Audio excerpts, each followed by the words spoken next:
Bonsoir tout le monde. Ce soir, nous sommes avec Bijo de la Côte d'Ivoire et autour justement du Festival international d'Islam et Humour qu'abrite la Mauritanie depuis quelques jours.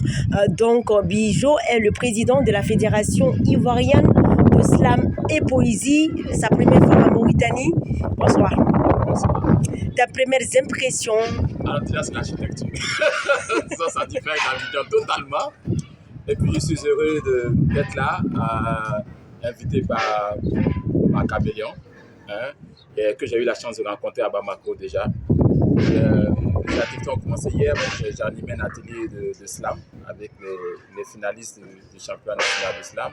C'est un plaisir de rencontrer d'autres univers, de rencontrer des jeunes gens qui s'intéressent à cette discipline artistique qui est pour moi l'avenir des arts oratoires en Afrique.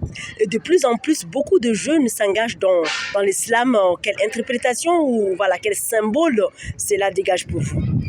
C'est là le plus simple à pratiquer. Juste un stylo, un bout de papier.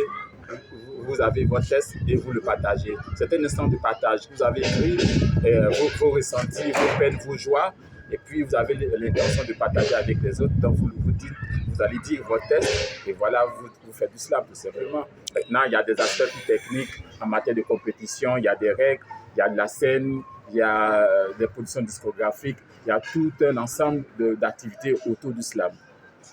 Et voilà, et votre association, comment elle travaille, elle implique les jeunes?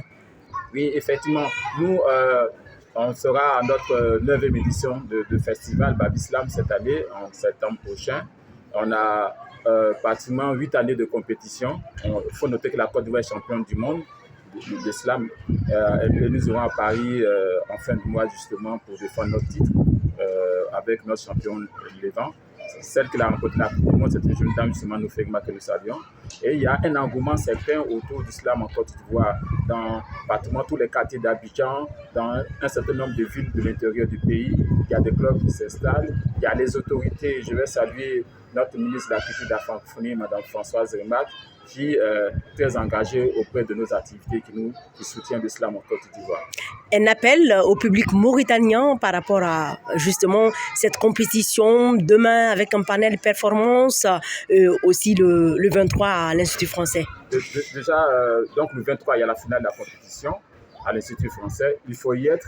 Vous allez voir des jeunes Mauritaniens et Mauritaniennes. Surtout moi, je suis très heureux qu'il y ait beaucoup de femmes.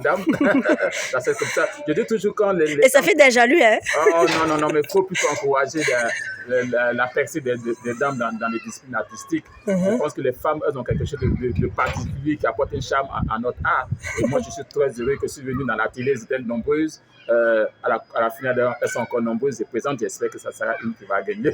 Et on peut se quitter avec toi en slam et poésie, quelques notes. Ici, sous cette nuit, à Nouakchott, nous sommes aussi le reflet de votre vie qui se déconstruit. Chacune de nos larmes, c'est un peu de vos converses. Alors on vous apporte la poésie, cette âme humaine comme une mer qui berce, et on vous ouvre le slam. Vos vies vues de l'intérieur, vos cahiers intimes, parce qu'à chaque douleur, chaque tristesse, chaque bonheur, chaque allégresse, chaque battement de nos cœurs, on vous porte toujours en estime. Ici, à Nouakchott. Merci, à bientôt. À bientôt.